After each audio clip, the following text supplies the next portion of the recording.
ఉషోదయం ప్రేమించు కాపరి ఉషా కిరణాలు ఉదయకాలపు వాక్య ధ్యానమునకు మిమ్మల్ని ఆహ్వానిస్తున్నాం. ప్రార్థన. మమ్మల్ని మిక్కిలిగా ప్రేమిస్తున్న పరలోకపు తండ్రి, ఈ ఉదయకాల సమయమున నీ వాక్యము కొరకు వచ్చి ఉన్నాం. తండ్రి, మమ్మల్ని ప్రేమించి నీ కృపను అనుగ్రహించి ప్రతి ఉదయమున నీ వాక్యం వినుటకు మాకు అనుగ్రహిస్తున్న నీ కృప కొరకు వందనాలు చెల్లించుకుంటున్నాం. ఈ ఉదయకాలమున నీ యొక్క వాక్యము చేత నాతోను మాతోను మాట్లాడము. వినగలిగిన చెవిని, నీ వాక్యమును గ్రహించుకునే మనస్సును కలిగి తండ్రి, నీ వాక్యమును గ్రహించుకొని నీతో నాయన నడిచే కృపను మాకు అనుగ్రహించమని యేసు పరిశుద్ధ నామమున అడిగి వేడుకుంటున్నాను పరమ తండ్రి, ఆమెన్.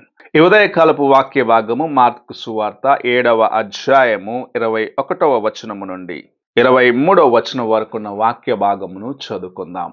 మార్కు సువార్త 7వ అధ్యాయము 21 నుండి 23వ వచనం వరకు ఉన్న వాక్య భాగమును, ఇదే వాక్యమును మనం మత్తయి సువార్త 15వ అధ్యాయము 18వ వచనం నుండి 20వ వచనం వరకు ఉన్న వాక్య భాగంలో కూడా చూడగలము.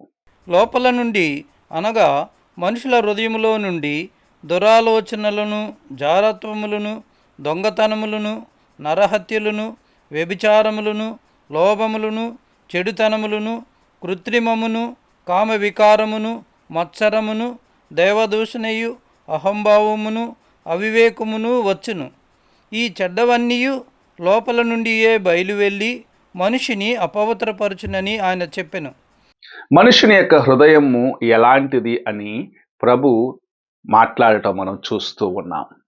మనుషుని యొక్క హృదయంలో నుండి ఎలాంటి కార్యములు బయలుదేరుతాయి, మనుషుని యొక్క హృదయము దేవునితో సరిగా లేకపోతే ఎలాంటి కార్యములతో నింపబడి ఉంటాయని ప్రభు చెప్పటం మనం చూస్తూ ఉన్నాము. మనిషి యొక్క హృదయంలో నుండి చెడు తలంపులు, నరహత్యలు, దొంగతనము, వ్యభిచారము, జారత్వం వంటి కార్యములు బయలుదేరుతున్నాయని ప్రభు సెలవిస్తూ ఉన్నాడు.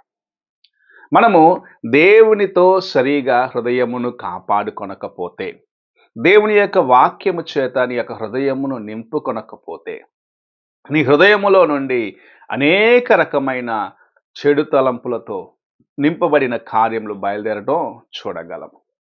ఒక వ్యక్తి తన యొక్క హృదయమును సరిగా కాపాడుకొనాలంటే దేవుని యొక్క వాక్యము తన హృదయములో నింపబడి ఉండాలి. లేని ఎడల అపవాది అయిన వాడు ఆ హృదయములో నివాసము చేస్తూ తన యొక్క ఇష్టమైన చెడు కార్యములన్నీ ఆ హృదయములో నింపుతూ ఉంటాడు. మనము చాలాసార్లు అనుకుంటాం, నేను దేవునికి ఇష్టముగా ఉండాలని ప్రయత్నిస్తూ ఉన్నానని. నీవు ప్రయత్నించటము కాదు, దేవుని యొక్క వాక్యము చేత హృదయమును నింపుకున్నప్పుడు ప్రభు నీకు సహాయము చేస్తాడు. నీవు ప్రయత్నించి సఫలముగా రావాలంటే ప్రభు యొక్క సహాయం నీకు అవసరమైనది, నీ హృదయమును జాగ్రత్తగా కాపాడుకునేదానికి. ఒక వ్యక్తి తనలో ఉన్న దురాత్మ బయటకు వెళ్ళిన తర్వాత దేవుని యొక్క వాక్యము చేత నింపుకొనకపోతే తనకన్నా చెడ్డవైన 7 కార్యములను, 7 దయ్యములను తీసుకొని మరలా ఆ యొక్క హృదయంలో ప్రవేశించేదానికి ఎలాగైతే అపవాది ప్రయత్నిస్తాడో, అపవాది యొక్క కార్యములు ప్రయత్నిస్తావో అన్న కార్యమును మనం జ్ఞాపకం చేసుకోవాలి. నీ హృదయము దేవుని యొక్క వాక్యపు వెలుగుతో నింపబడినప్పుడు మాత్రమే, దేవుని యొక్క వాక్యము చేత నీవు నింపుకున్నప్పుడు మాత్రమే నీ హృదయంలోకి అపవాది యొక్క ఇలాంటి శోధనకరమైన కార్యములు లేకుంటే ఇలాంటి బయటికి రాకుండా నీ జీవితమును ప్రభు మార్చగలడు. నీ హృదయంలో నుండి వచ్చే కక్ష, నీ హృదయంలో నుండి వచ్చే ద్వేషము, నీ హృదయంలో నుండి చెడు తలంపులు, నరహత్య వంటి కార్యములు, వ్యభిచారం వంటి కార్యములు బయలుదేరడానికి కారణం ఏమిటి? నీ హృదయములో దేవుని యొక్క వాక్యము లేదు. నీ హృదయములో దేవునికి నీవు సన్నిహితముగా లేవు. నీవు దేవుని యొక్క కృపను నిర్లక్ష్యపరుస్తూ ఉన్నావు.